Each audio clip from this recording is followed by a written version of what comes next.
ఈనాడు పరమపావనమైనటువంటి రోజు. ఎందుచేత అంటే, ఒకటి మాఘపాదివారం, రెండు కుంభ సంక్రమణం, రెండూ జరిగినటువంటి పరమోత్కృష్టమైనటువంటి రోజు. ఇలాంటి రోజున ఏ కథ విన్నట్లయితే ఆఖరికి సంతానము లేని వారికి కూడా సంతానము కలుగుతుందో, అంటే వ్యాసుడు అంటాడు, పృథు మహారాజు గారికి సంబంధించినటువంటి ఆఖ్యానమును 3 మార్లు భక్తి శ్రద్ధలతో ఎవరు వింటారో అటువంటి వారికి ఒకవేళ సంతానము లేకపోతే సంతానము కూడా కలుగుతుంది అని. పృథు మహారాజు గారు సాక్షాత్ విష్ణువాంశ సంభూతుడు. అంతటి పరమపావనమైన ఆఖ్యానమును ఇవాళ చెప్పే ప్రయత్నం చేస్తాను. అది విన్నవాళ్ళకి సకల రకములైనటువంటి శ్రేయస్సు కలుగుతుంది అని వ్యాసుడి యొక్క వాక్. ఒకానొక సమయంలో ఈ దేశాన్ని అంగరాజు గారు పరిపాలిస్తుండేవాడు. ఆయన మహాధార్మికుడు, కేవలము ధర్మానుష్ఠానము తప్ప ఎన్నడూ అధర్మము చెయ్యనివాడు. అటువంటి అంగరాజు ఒకసారి అశ్వమేధయాగం చేస్తున్నాడు. అశ్వమేధయాగం చేస్తూ దేవతలందరినీ పిలిచి హవిస్సులు ఇస్తున్నారు. ఈ రోజుల్లో అంటే మనం స్వరం చెప్పేయడం, మంత్రం చెప్పేయడం, అందులో చెరువు వేసేయడం. చెరువు వేయడం అంటే పదార్థాన్ని తయారు చేసిన దాన్ని వేస్తారు, హవిస్ అంటారు. అది వేస్తే వాళ్ళు వచ్చారు, తిన్నారో నమ్మకం అంతే. కానీ ఆ రోజులలో దేవతల్ని పిలిస్తే స్వాహ అంటే ఆ దేవత వచ్చి ఎదురుగుండా కూర్చుని అగ్నిముఖంగా పుచ్చుకుని నోట్లో వేసుకుని వెళ్ళేవారు. అందుకని అక్కడ ఉన్నటువంటి ఋషులు మంత్రములతో ఆవాహన చేస్తున్నారు దేవతల్ని. ఒక్క దేవత రావట్లేదు. ఏ ఒక దేవత రాకపోతే ఆశ్చర్యపోయాడు అంగరాజు. ఆశ్చర్యపోయి, అదేమిటండి మీరు స్వరంతో మంత్రములతో దేవతల్ని ఆవాహన చేస్తున్నారు, ఒక్క దేవత హవిస్సు పుచ్చుకోవట్లేదు, అగ్నిహోత్రంలో పడిపోతుంది అంతే. ఎందుచేత ఇలా జరిగింది అని అడిగాడు. అడిగితే ఋషులు అన్నారు, మా యొక్క స్వరమునందు కానీ వేదము స్వరప్రోక్తము, స్వరంతో పిలవాలి వేదం. అందుకని స్వరప్రోక్తమైనటువంటి వేదము యొక్క స్వరమును అనుసరించి మేము పిలిచాం, రావాలి దేవతలు తప్పకుండా. కానీ రావడం లేదంటే నీ యందు అప్రసన్నులై ఉన్నారు. నీ యందు అప్రసన్నతతో ఉండడానికి నువ్వెక్కడో ఏదో దోషం ఉండాలి నీలో. నీ యందు దోషమున్నది అనడానికి నీ చరిత్రని పరిశీలిస్తే నీ యందు ఎక్కడా దోషము లేదు, నువ్వు ధర్మమూర్తివి. అయినా దేవతలు రావడం లేదు. రాజా, ఏదో దోషము లేకుండా దేవతలు రాకుండా ఉండరు. కాబట్టి ఏ దోషం ఉన్నది అని విచారణ చేస్తే అంగమహారాజు గారు అపత్య దోషంతో బాధపడుతున్నాడు. అంటే ఆయనకి సంతానం లేదు.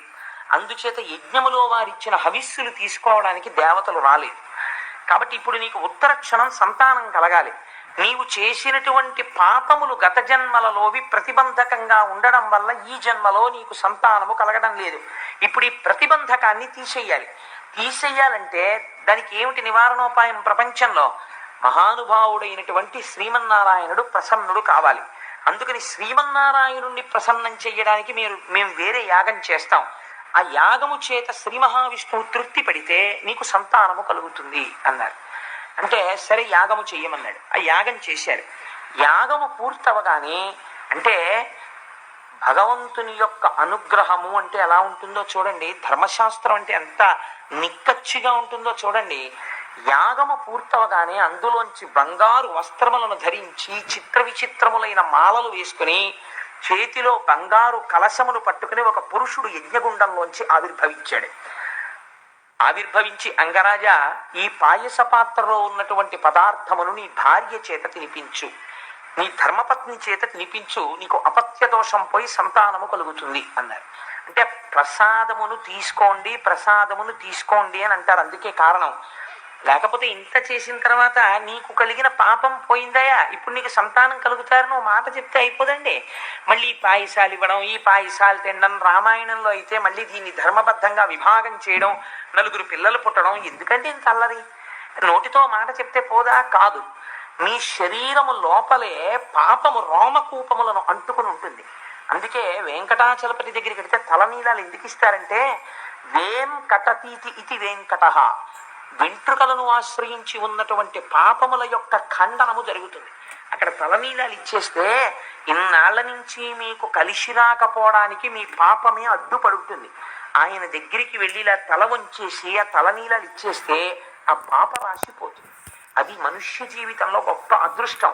కలియుగంలో యజ్ఞాలు చెయ్యలేరు, యాగాలు చెయ్యలేరని వెంట్రుకలు పుచ్చుకుని ఇంత ఫలితం ఇస్తానని స్వామి శ్వేతవరాహ కల్పంలో వెంకటాద్రి మీద కూర్చున్నాడు. అందుచేత ఈ పాపరాశి ధ్వంసము కావడానికి ఈశ్వరానుగ్రహం లోపలికి చేరుతుంది. ఈశ్వరానుగ్రహం చేరడమే ప్రసాదమును తినుట. అందుకే సత్యనారాయణ స్వామి వ్రత కథలో ప్రసాదం తీసుకోకపోతే ఆ తల్లి కూతుళ్ళు పడవలు మునిగిపోతాయి.